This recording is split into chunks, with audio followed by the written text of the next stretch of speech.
Cut off marks क्या रहा, हम लोग का सेफ स्कोर क्या होना चाहिए टेस्ट सीरीज में। इन तो सबसे पहले हम लोग देखते हैं कि लास्ट 5 ईयर का एसबीआई पीओ प्रीलिम्स का कट ऑफ क्या रहा है। ठीक है, तो हम लोग जनरल की बात करेंगे, बाकी स्कोर यहाँ पे दिया हुआ है, आप लोग उसको समझ सकते हैं। तो एसबीआई पीओ प्रीलिम्स का 2018 का कट ऑफ रहा है 56.75। कितना रहा है? 56.75। 2019 का 71, बहुत ज़्यादा ये जंप दिखाया है। और 2022 का 58.5 रहा है। ठीक है, 58.5। एंड 2021 का 63 और 2022 का कितना रहा है? 59 पॉइंट। स्कोर को देखकर देखा जाए तो सबसे हाईएस्ट कितना गया है 2019 में। 2019 में आप लोग का दिख रहा है कि सबसे हाईएस्ट गया है, कितना गया है? 71। और सबसे लोएस्ट आपका दिख रहा है यहाँ पे 2018 में, 18 में ही ना है, हाँ 2018 में 56.75। तो ये 5 ईयर में देखा जाए तो सबसे जो हाईएस्ट है और जो सबसे लोएस्ट है, ये दोनों का आप लोग का क्या कह रहा है, मतलब रेंज कितना है? 15 के आसपास है। तो हम लोग का जो टेस्ट सीरीज में जो हम लोग टेस्ट सीरीज लगाते हैं उसमें हम लोग का एक्सपेक्टेड कट ऑफ क्या होना चाहिए, मतलब टारगेट क्या होना चाहिए, 71 प्लस या 56.75 प्लस। तो चलिए इसको हम लोग आगे हम लोग डिटेल में समझते हैं। तो चलिए हम लोग बात करते हैं कि हमारा कट ऑफ टारगेट क्या होना चाहिए टेस्ट सीरीज में। तो देखिए सबसे हाईएस्ट किस में गया है? सबसे हाईएस्ट आपका 2019 में गया है 71। और सबसे लोएस्ट किस में गया है? सबसे लोएस्ट आपका दिख रहा है 2018 में गया है। तो हमारा टारगेट मेरे अकॉर्डिंग बेस्ट स्ट्रेटजी ये रहेगा कि आपका सबसे पहला टारगेट, फर्स्ट टारगेट कितना अचीव करना होगा? 57 प्लस, यानी कि 2000 सबसे लोएस्ट है तो लोएस्ट सबसे पहले टारगेट बनाए। ठीक है, अगर आपका लगातार कंटिन्यूअस कोई टेस्ट में 57 से ज़्यादा आने लगे मार्क्स, ठीक है 57 प्लस अगर आने लगे तो आपका, ठीक है, आपका नेक्स्ट टारगेट होगा ये 2 नंबर, कितना? 59 प्लस हम लोग का टारगेट करना है।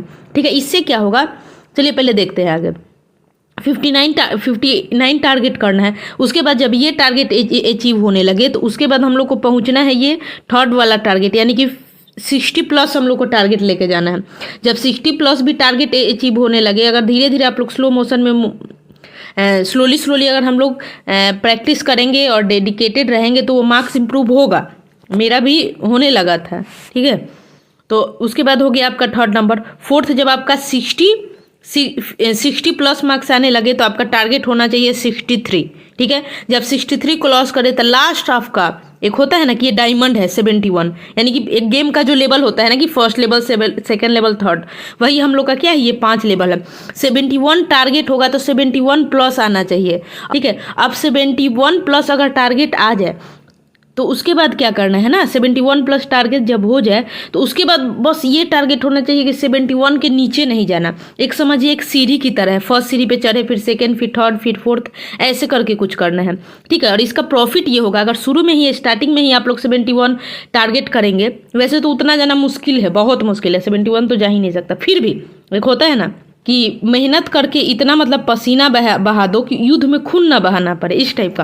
तो ये स्ट्रेटजी का प्रॉफिट ये होगा कि सबसे पहले आपको छोटा टारगेट दिखेगा, 56 से तो लाना है। तो अगर आपका मान लीजिए 30 प्लस भी आ रहा है तो आपको मोटिवेशन रहेगा कि चलो अभी 20-30 मार्क्स और लाना है। ठीक है, लेकिन अगर आप लोग शुरू में स्टार्टिंग में 71 अगर टारगेट आप लोग का हो जाएगा तो वो प्रॉब्लम होगा। ठीक है, तो अब आगे हम लोग चलते हैं इस बात पे। 2013 का कट ऑफ मार्क्स क्या रहेगा? मेरा आंसर ये है कि ये तो कोई बता ही नहीं सकता क्या रहेगा, क्योंकि ये बहुत सारे फैक्टर पे, ये जैसे डाउट अंकल है ना, डाउट अंकल तो डाउट अंकल क्या कोई भी नहीं बता सकता कि कट ऑफ कितना जाएगा। ठीक है, तो इसलिए हमको वो नहीं सोचना, हमारा टारगेट बस 71 तक पहुंचना है। जब 71 पहुंच जाना है तो किसी भी कीमत पे नीचे नहीं आना है। उसके बाद तो मतलब 71 पहुंच गए तो आप समझो कि काम बन गया, जम के और मेहनत थोड़ा करना है। ठीक है, thanks for watching my channel, please support us, thank you so much, please like share and subscribe.